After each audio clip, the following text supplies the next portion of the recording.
예, 그러면 이번 시간에는 그 259페이지부터 살펴보도록 하겠습니다.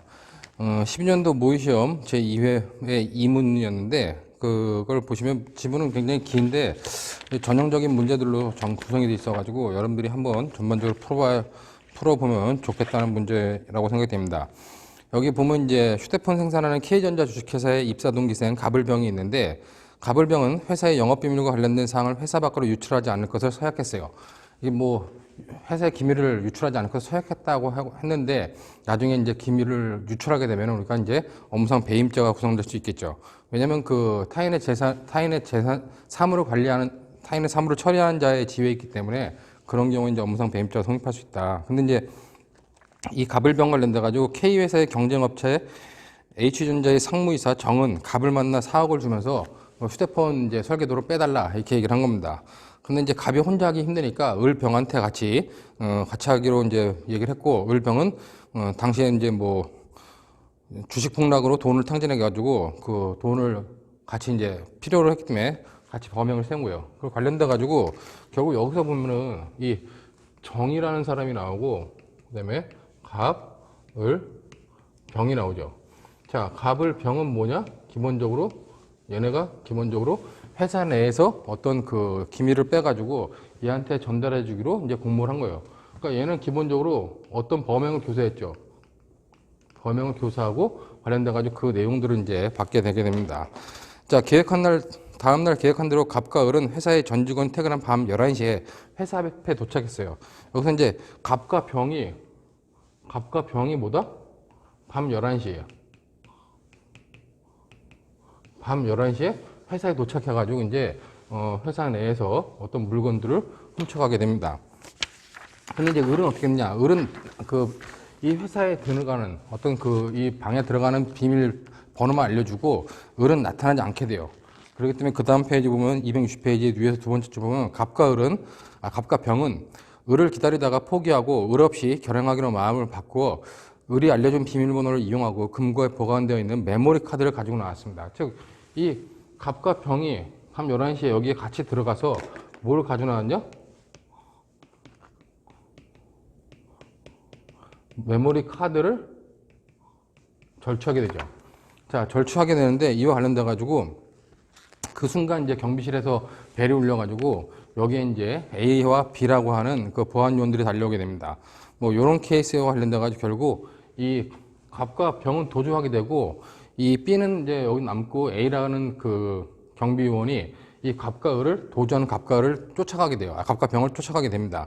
근데 결국 놓치고 경비회사 직원이니까 경찰에 연락했는데 경찰이 그 다음에 출동을 해가지고 근처에서 잠복하고 있다가 이 갑과 병 관련돼 가지고 그 5m 그 K 회사로부터 약 5km 떨어진 곳에서 병의 차량을 발견하고 근처에 잠복하고 있다가 편의점에서 나와 차를 타려는 병을 체포하려고 했습니다. 근데 병은 이제 갑과 병이 도주했는데 이 병이 이제 그 차량을 타고 다른 데 가 있으니까 경찰이 출동해가지고 관련돼가지고 얘를 체포하려 했는데 이 병이 이제 그 경찰관한테 그 편의점에서 사온 소주병으로 그 경찰관의 얼굴을 가격하여 이 씨에게 전치 2주의 상해를 입힌 후 다시 차를 타고 도망갔습니다. 그 다음에 이제 이 갑과 병은 뭐다? 이 메모리 카드를 얘한테 전달해 주게 되죠. 이런 것이 기본적인 케이스인데 관련돼가지고 지금 여기서 문제되는 것들을 보면은 여러분들 거기 교환 보시면은 쟁점과 첫 번째 쟁점은 갑과 병이 메모리 카드를 절취해가지고 정에게 건넨 행위하는 죄책으로 메모리 카드 절취했다. 이건 뭐예요? 이거는 갑과 병이 지금 시간적, 장소적으로 협동관계를 이루어가지고 그 합동범으로서의 그 합동범 성립이 요건이 충분히 된다는 겁니다. 그 다음에 여기서 이제 교환해 보면은 얘네들이 이제 이 건조물에 침입했기 때문에 폭처법상의 공동 건조물 침입자가 성립한다고 이렇게 봤는데 이 부분은 조금 이제 다르게 볼 수도 있기 때문에 그 부분은 좀 이따가 설명하도록 하고 그다음에 이제 영업비밀에 해당하는 정보를 유출한 점에 관하여 업무상 배임죄와 배임수재죄 성립 여부가 문제된다. 그다음에 이제 병이 도주하던 갑과 을이 여기서 도주하다 병이 경찰관한테 체포를 하러 오는 경찰관한테 소주병으로 얼굴을 친 행위와 관련돼 가지고는 소주병이라고 하는 위험한 물건을 들고 상해를 가했기 때문에 우리가 그 공무집행 중인 공무원한테 했기 때문에 특수 공무방해 치상죄가 성립할 수 있다.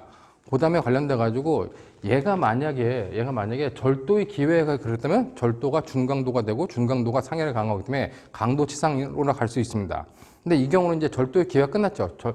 결국 갑과 병이 도주하는데 A가 쫓아오다가 단절을 해요. 그러니까 단념을 하고 경찰에 연락을 했는데 경찰이 그 다음에 그 비슷한 차량에서 병이 내리는 걸 보고 병을 체포하려고 했던 겁니다. 그렇기 때문에 절도의 기회는 끝났고 단순히 그 특수한 위험한 물건을 가지고 사람을 친 거기 때문에 특수상해죄가 성립한다. 그렇기 때문에 특수공무방해치상죄와 특수상해죄가 성립하고 양자의 죄수 문제가 될 겁니다. 물론 이게 이미 앞에서 봤던 거죠. 그렇기 때문에 그 경우에는 특수공무방해치상죄는 특수상해죄는 1년 이상 10년 이하의 징역인데 특수공무방해치상죄는 3년 이상의 징역이기 때문에 판례 입장에 의하면 어떻게 한다? 특수공무방해치상죄만 성립한다. 그렇게 보면 될 것 같고, 그다음에 을이 이제 개발실의 어떤 비밀금고 열쇠만 알려주고 을은 여기에 참여하지 않고 이탈해버렸어요.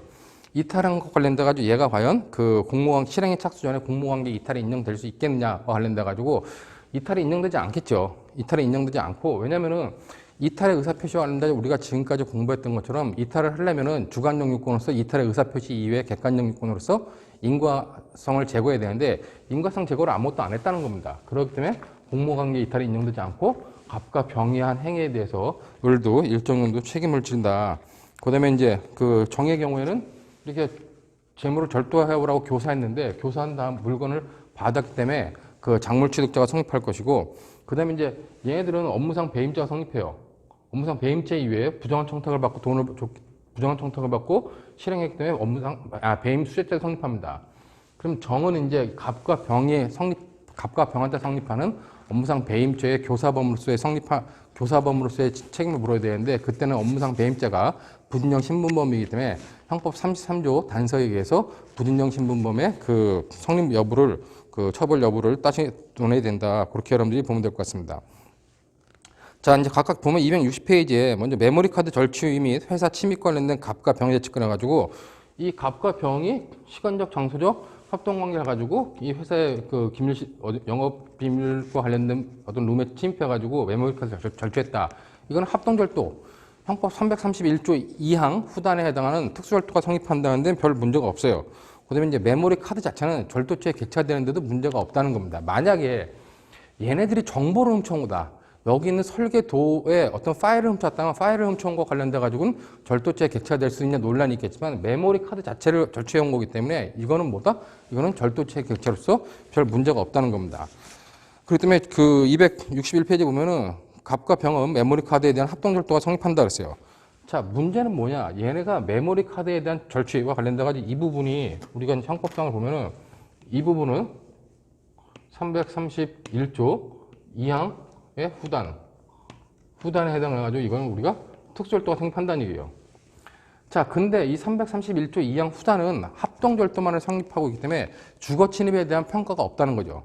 근데 얘네들이 여기서 들어갔던 부분, 같이 들어갔던 부분은 우리가 지금 여기 교환에서는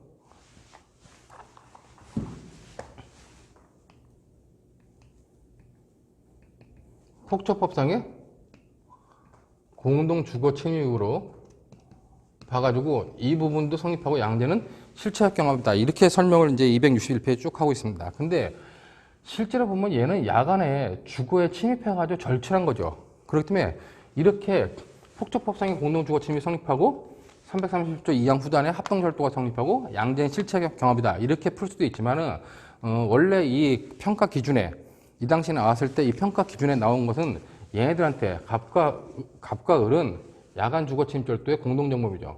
즉 330조에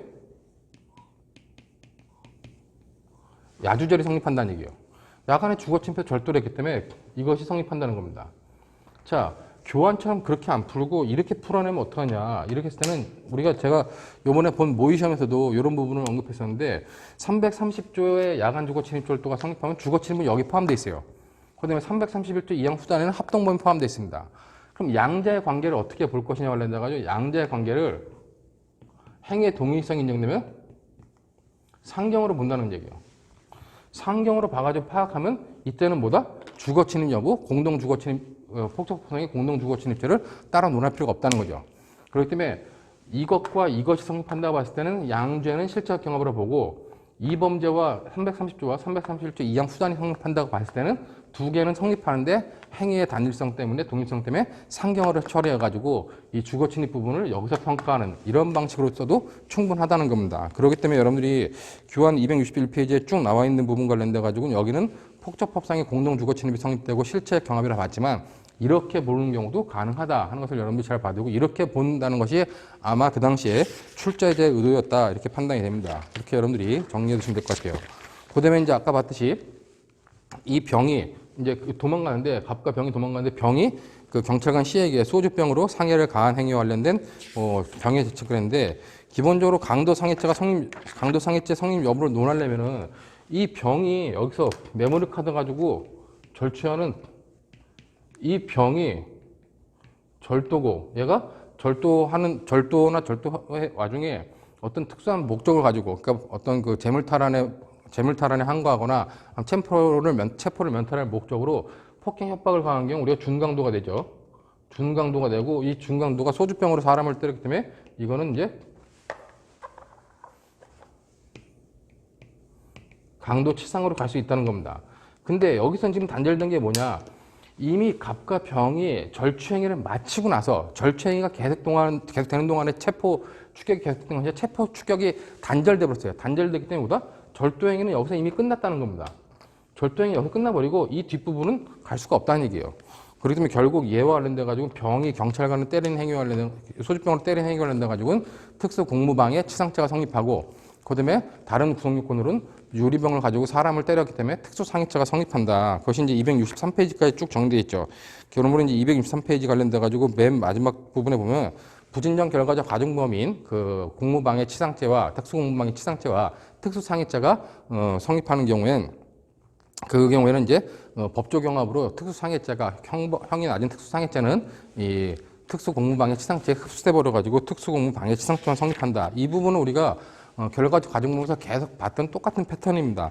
그렇기 때문에 그 부분을 그렇게 정리하시면 될 것 같고 다음으로 이제 K회사의 영업비밀의 유출 관련된 갑과 병의 재책인데 기본적으로 얘네들은 그 서약을 하는 애들로서 회사의 기밀을 지켜야 될 사무 처리하는 자가 그것을 어겼기 때문에 업무상 배임죄가 성립한다라는 정도를 봐두시면 될 것 같고 그다음에 이제 갑과 을은 이제 배임수재죄와 관련돼 가지고 결국 타인의 사물을 처리하는 자가 부정한 청탁 정한테 이렇게 비밀을 빼달라는 건 부정한 청탁이죠. 그 부정한 청탁을 받은 것은 임무에 관한 부정한 청탁이고 그것과 관련돼 가지고 4억 원을 취득한 자체 당연히 그 청탁과 재물취득 사이에 인과관계 인정되기 때문에 배임수재죄도 성립한다. 그러면 갑과 병에 대해서는 업무상 배임죄, 그다음에 이제 배임수재죄의 공동정범이 성립한다. 그렇게 여러분들이 받으시면 될 것 같습니다. 다음으로 이제 을의 재책 관련돼 가지고 을은 지금 뭐예요? 을은 이 관련돼 가지고 을은 가지도 않고 이제 이탈을 해버렸죠. 이탈 관련돼 가지고 이미 이 부분은 합동범에서 설명했던 부분입니다. 그렇기 때문에 뭐 공모 공동정범이 성립하느냐 관련돼 가지고 그다음에 그 공모관계 이탈이 인정되느냐 이 266페이지 공모관계 이탈이 인정되냐서 인정되지 않는다는 거고 그러면 이 경우에 합동범인 을과 병의 공동정범이 성립하느냐 합동범의 공동정범 인정 여부까지 267페이지까지 쭉 똑같은 패턴으로 나와가지고 268페이지까지 정리가 되는 부분입니다. 이 부분은 이미 앞에서 설명했기 때문에 그 부분을 보시면 되고 여러분들이 이번 모의시험에도 제가 이렇게 똑같이 출제했었지만은 관련돼 가지고 여러분들이 잘 이해해야 되는 게 공모관계 이탈이 인정되지 않는다. 그랬을 때 그냥 합동범의 공동정범을 직접 논해도 돼요. 교환처럼 공모관계 이탈이 인정되지 않으면 이제 공모 공동정범이 성립한지 여부를 보고 그 다음에 이제 관련돼 가지고 그 뭐 합동범의 공동정범 여부를 논하는데 이게 2000년대, 2010년대 11년, 12년, 13년도 요 변호사 시험 초창기에는 이 공모 공동정범을 논하는 게 배점이 굉장히 컸던 것 같아요. 좀 있었던 것 같은데 최근 들어서는 그 공모관계 이탈 관련돼서 공모관계 이탈이 인정되지 않으면 그냥 얘네들 갑과 병이 했던 합동범에 대한 공동정범 성립 여부가 중점적인 논점이기 때문에 그 부분에 중요히 배점이 나와 있다. 그렇기 때문에 공모 공동정범에 관련된 부분을 크게 여러분들이 많이 신경 안 써도 될 것 같다. 그렇게 정리가 됩니다. 그다음에 이제 정 관련돼 가지고는 이 절도를 교사했기 때문에 기본적으로 이렇게 배임수재죄를 교사했기 때문에 업무상 배임죄 교사범 성립을 논하고 기본적으로 얘가 물건을 받았잖아요. 메모리 카드를 받았기 때문에 절도로 교사하고 물건을 받았기 때문에 그 부분에 관련돼 가지고는 우리가 기본적으로 작물취득죄가 성립한다. 그렇게 여러분들이 받으면 될 것 같습니다.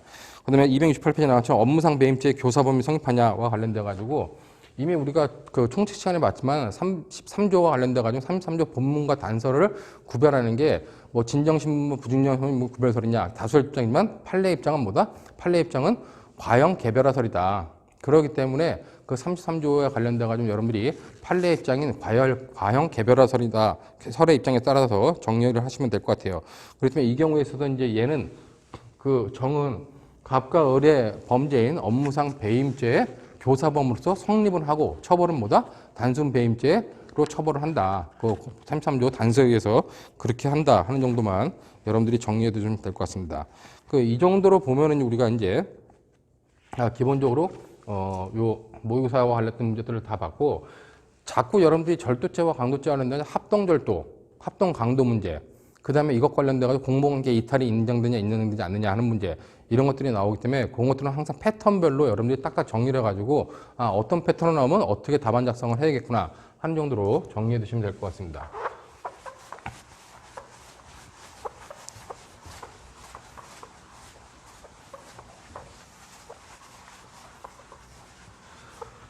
자, 다음으로 이제 우리가 269페이지에 나와 있는 합동절도, 뭐 공동용법 나오는데 이미 합동범에 대해서는 총칙상에서 엄청나게 많이 설명했죠. 여러분이 합동범의 개념은 시간적, 장소적 협동관계를 요하는 현장설에 의한다. 그리고 현장에 있지 않았던 사람에 대해서도 기능적 행위 지배가 인정된다면 합동범의 공동정범이 성립한다. 이 패턴은 여러분들이 잘 봐두시면 될 것 같습니다. 근데 우리가 대부분 다 합동절도 그러는데 강도도 합동강도가 있죠. 특수강도가. 그 부분도 역시 똑같이 판단한다. 이렇게 여러분들이 봐두시면 될 것 같습니다.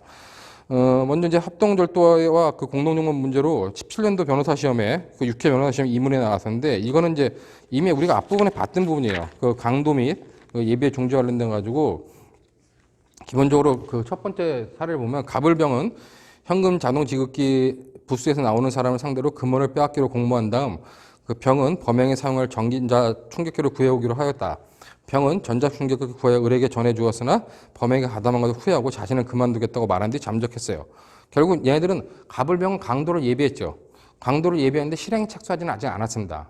그 경우에 있어서의 착수하지 않고 그다음에 이제 공모했던 범행을 포기해버립니다. 이것이 이제 그 예비의 중지에 해당하느냐와 관련돼 가지고 이 부분은 이미 여러분들 교환에 보시면 나겠지만 121페이지에서 그 미수와 관련된 그 예비죄와 관련돼 가지고 예비의 중지에서 이미 설명했었기 때문에 121페이지 정도 보시면 될 것 같고, 여기서 중요한 건 이제 이에 갑과 을은 자신들만으로는 다른 사람의 금원을 빼앗는 것이 어렵다고 판단하여 길가에 주차된 승용차 안에 있는 물건을 훔치기로 계획을 변경해요. 그러니까 우리가 이제 그 특수절도로 범행을 바꾸는 거죠. 근데 관련돼 가지고 그리고 A 소유의 자동차를 범행 대상으로 삼아 갑은 자동차의 문이 잠겨 있는지를 확인하기 위해 자동차 손잡이를 당겨보고 을은 그 옆에 망을 보았습니다. 특수절도가 인정되는 거고, 그때 이제 관련된 근처에서 두 사람의 행동을 수상하게 여기고 이를 지켜본 경찰관 피가 다가서자 갑과 을은 각각 도주했습니다. 결국 특수절도의 실행 착수는 언제라고 했어요? 절도죄의 실행 착수와 똑같다 그랬죠. 자동차 안에 어떤 물건이 있는지를 확인하다 걸리는 건 실행 착수가 인정되지 않지만은 자동차 안에 묻는 물건을 절취하려고 손잡이를 당기다 걸리는 건 실행 착수가 인정된다. 특수절도의 실행 착수가 인정되고 물건을 갖지 못하기 때문에 특수절도의 미수가 인정된다. 그렇게 여러분들이 봐두시면 될 것 같습니다. 그 다음에 관련돼 가지고 이제 도주하던 을은 그 키가 꽂힌 채 주차되어 있던 정소유의 오토바이를 발견하고 이를 타고 간 후 버릴 생각으로 오토바이에 올라타 시동을 걸어 달아나려는 순간 정에게 발견됐다. 자, 도주하던 을이 타인의 오토바이를 몰래 타고 가버리려고 그랬어요. 자, 여러분들 아까도 얘기했지만은 불법 영득 의사의 인정 여부에 따라 가지고 자동차 등 불법 사용자가 되느냐 아니면 일반 절도죄가 성립하냐는 겁니다. 즉 타인의 자동차, 자전거, 그다음에 타인의 자동차, 원동인장치 자전거 해가지고 오토바이죠. 타인의 자동차나 오토바이를 무단으로 사용하는 경우 사용절도가 성립할 수 있지만은 이제는 법률이 만들어져 가지고 자동차 등 불법 사용자가 성립해요. 불법 영득 의사 없이 일시 사용의 목적으로 사용절도로 타인의 자동차, 원동기장치, 자전거, 오토바이를 사용하는 경우는 자동차 등 불법 사용자가 성립합니다. 근데 그때 만약에 불법 영득 의사가 있으면 어떡한다? 그건 바로 그냥 절도죄가 성립한다는 거예요. 근데 여기서 불법 영득 의사와 관련돼 가지고 이를 타고 간 후 버릴 생각으로 아예 그냥 버릴 생각으로 갖다는 얘기예요. 그럼 이건 사용절도가 아니라 불법 영득 의사가 인정돼 버리다는 거죠. 그렇기 때문에 이제 절도죄로 논의해야 되고, 이 절도죄가 을한테는 절도죄가 성립하고 이거를 발각한 오토바이 주인 정이 이제 발로 차가 넘어뜨린 다음에 다치게 했는데 폭행치상에 해당하겠지만은 폭행치상의 구성요건에 해당하겠지만 정당방위가 성립할 거다. 그 정도로 보면 될 것 같습니다. 그 다음에 이제 관련돼 가지고 P는 을을 인계받아 경찰차에 태운 다음 을에게 신분증 제시를 요구했는데 을은 얼마 전 길가에서 죽은 B의 주민등록증 사진이 자신의 용모와 매우 흡사한 것을 기화로 B의 주민등록증을 자신의 신분증인 것처럼 제시했습니다. 그리고 B가 신분 조회하는 틈을 타 자신이 소지하고 있던 전자충격기로 P에게 충격을 가해 기절시키는 도주했습니다. 얼마 후 의식을 회복한 P는 을이 도주 과정에 떨어뜨리고 간 휴대폰을 압수한 후 뭐 쭉 그렇게 했다, 공소제기했다, 검사타 넘기고 그런 얘기했는데 결국 논점은 쟁점 보시면은 거기에 갑을병에 죄책거려 가지고 쟁점이 관련돼 가지고 지금까지 말한 부분들이 전반적으로 나오고 먼저 강도 예비에 관련된 갑을병의 죄책은 아까 말했듯이 121페이지에서 설명했었죠. 그 강도죄에서의 예비에 관련돼 가지고 그 예비 행위와 관련된 예비 행위를 발행 형태를 보느냐 아니면 독립범죄를 보느냐 관련돼 가지고 독립범죄를 보면 실행행위성을 인정하고 발행 형태를 볼 때라도 실행행위성을 인정하는 견해, 부정하는 견해가 있다 그랬어요. 근데 그 발행 형태를 볼 때라도 실행행위성을 긍정하면 최소한 예비죄의 공동정범은 성립한다. 교사범과 방조범은 성립하지 않지만 이미 그런 것들을 봤었고 그런 예비행위를 중지한 경우에 우리가 중지미수의 규정을 유추 적용하냐 했을 때 중지미수의 규정은 유추 적용되지 않는다라고 여러분들한테 설명했기 때문에 그대로 답안을 작성했습니다. 만약에 이때 예비죄에서의 중지미수 규정을 유추 적용한다면 답안이 굉장히 길어진다 그랬죠. 그 부분을 감안해서 이렇게 정리했으니까 그 정도의 내용을 여러분들이 보시면 될 것 같습니다. 270페이지에 그다음에 A의 자동차 안에 물건을 훔치려 한 행위에 관한 갑과 을의 죄책을 해가지고 결국 이 특수절도와 관련돼가지고 특수절도의 실행착수가 언제냐 계획황자지만 주거침입 시 야간 주거침입 절도와 다르게 특수절도는 실행착수 시점은 일반 절도죄와 똑같다는 얘기입니다. 그렇기 때문에 물색행위 시 아니면 밀접행위 시다. 그렇기 때문에 자동차 손잡이를 당기다 걸린 거는 실행착수가 인정된다. 그렇기 때문에 이 부분도 여러분들 이미 111페이지에서 쭉 설명했던 부분이기 때문에 그 부분은 여러분들이 그냥 한번 쭉 읽어보시면 될 것 같아요. 그다음에 관련돼가 특수절도이기 때문에 합동범의 얘기들 뭐 간단하게 여러분들이 정리하시면 되겠죠.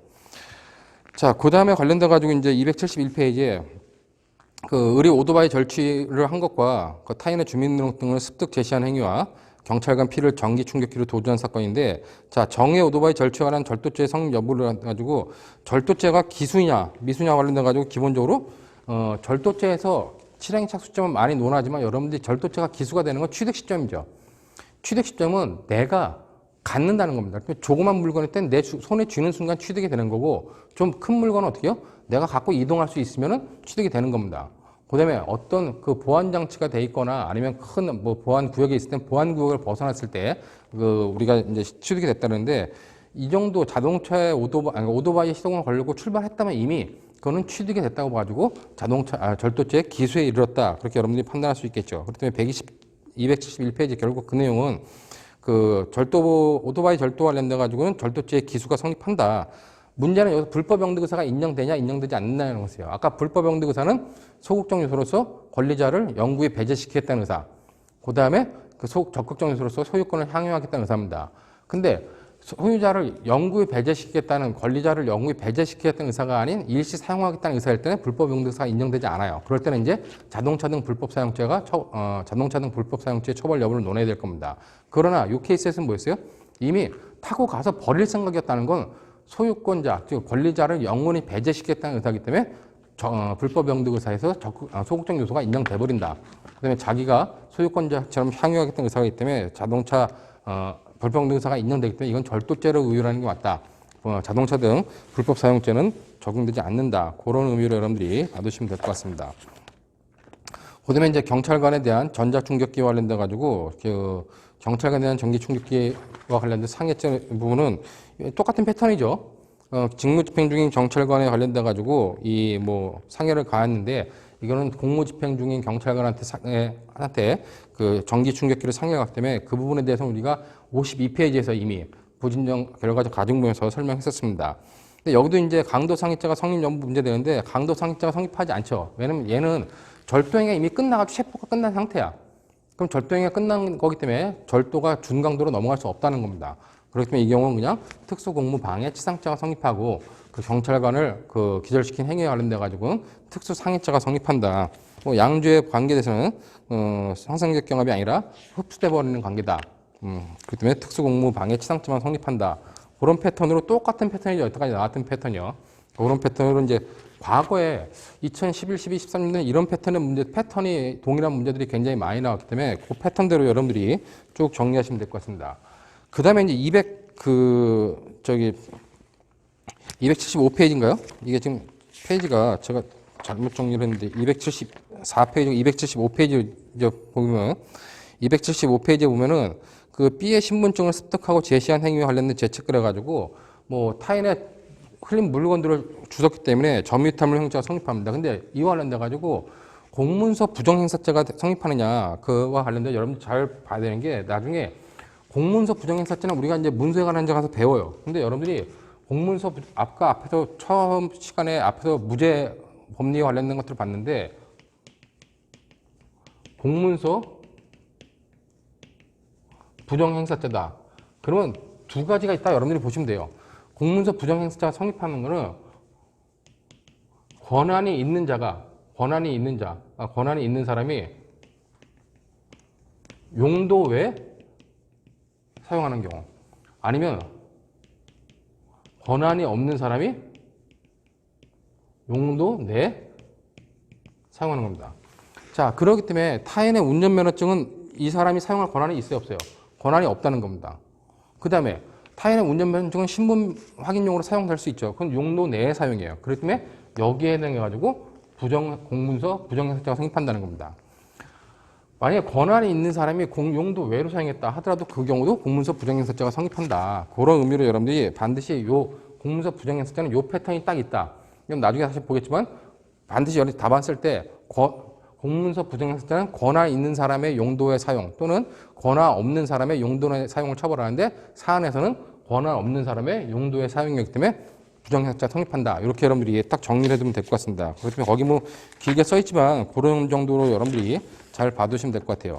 그리고 이제 관련돼 가지고 2019년도 12월에도 판례가 하나 나왔는데 그 중요한 거는 공문서 부정행사죄와 관련돼 가지고 요새 운전면허증 또는 주민등록증이 문제되는데 이 주민등록증이라 그 케이스는 운전면허증이었어요.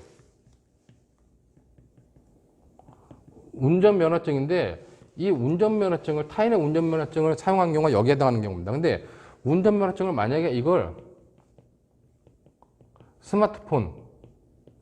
스마트폰에 그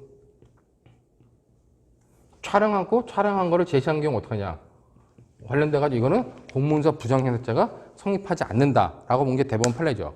그다음에 이런 판례도 있기 때문에 이 부분은 여러분들이 잘 봐야 됩니다. 그러니까 타인의 운전면허증을 실물 운전면허증을 제시하는 경우는 공문서 부정행사죄가 성립할 수 있어요. 신분 확인 용도로. 근데 타인의 운전면허증을 찍은 사진을 갖다가 스마트폰에 놓고 운전면허증 보도하니까 사진을 보여줬다. 그 경우는 공문서 부정행사가 아니다라고 이제 판례가 정리했기 때문에 그런 부분도 여러분들이 한 번씩 잘 정리해 두길 바라겠습니다. 자, 이 정도로 보면은 기본적으로 지금 뭐 관련된 내용을 볼 수 있고, 그 다음에 이제 뭐 특수도주죄가 성립한다라고 봤기 때문에 그 정도의 내용으로 여러분들이 보시면 될 것 같습니다. 자, 이렇게 해가지고 이제 변호사 시험에 나왔던 문제들을 봤고, 다음으로 이제 모의시험에 나왔던 문제와 관련돼 가지고는 그 16년도 모의시험 제2문의 특수강도의 공동정범인데, 우리가 특수절도하고 합동범으로 특수절도만 논하지만 실제로 합동범은 특수절도, 특수강도, 근데 특수도주, 성폭법상의 특수강간 등이 있기 때문에 합동범에 관련된 것은 절도죄뿐만 아니라 강도죄에 대해서 충분히 나온다. 근데 똑같은 논리 구조예요. 여기 보면 여러분들이 뭐 특수강도죄 공동정범에 관련된 문제인데 이거는 합동범의 본질 문제, 그다음에 합동범의 공동정범이 성립할 수 있는 문제와 관련된 아주 전형적인 문제다. 그렇게 여러분들이 봐두시면 될 것 같습니다. 먼저 275가 아니라 277이겠죠. 여러분들 교환으로. 제가 이제 교환 페이지가 중간에 추가되는 바람에 페이지가 조금 오버됐는데, 여러분들 교환으로 따지면 277페이지 겁니다. 277페이지에 갑은 을병과 함께 행인으로부터 금품을 강취하기로 모의했어요. 자, 결국 얘네 관련돼 가지고 갑과 을, 병은 강도를 공모하게 되죠.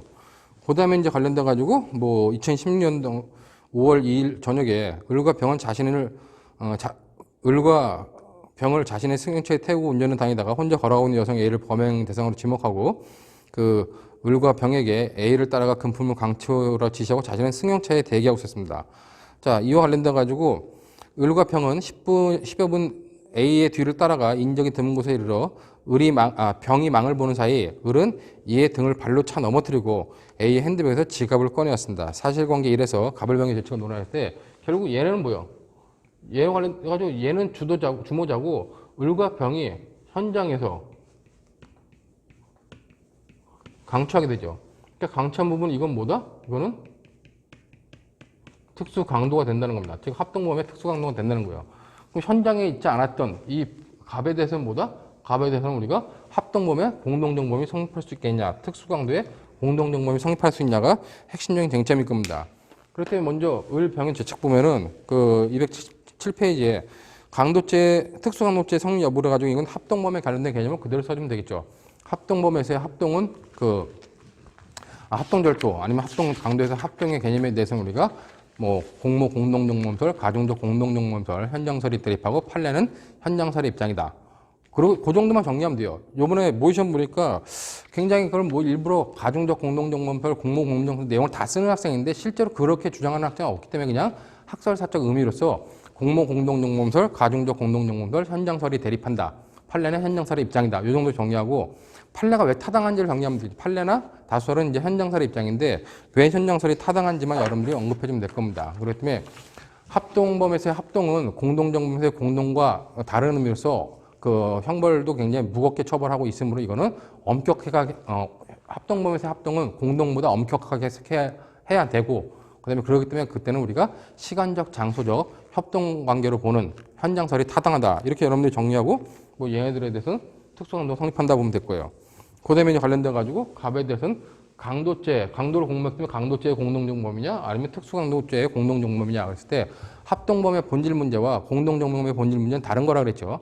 그렇기 때문에 얘가 이 특수강도의 공동정범이 성립하느냐 여부는 기능적 행위집의 여부로 판단하는 판례의 입장이 타당하다.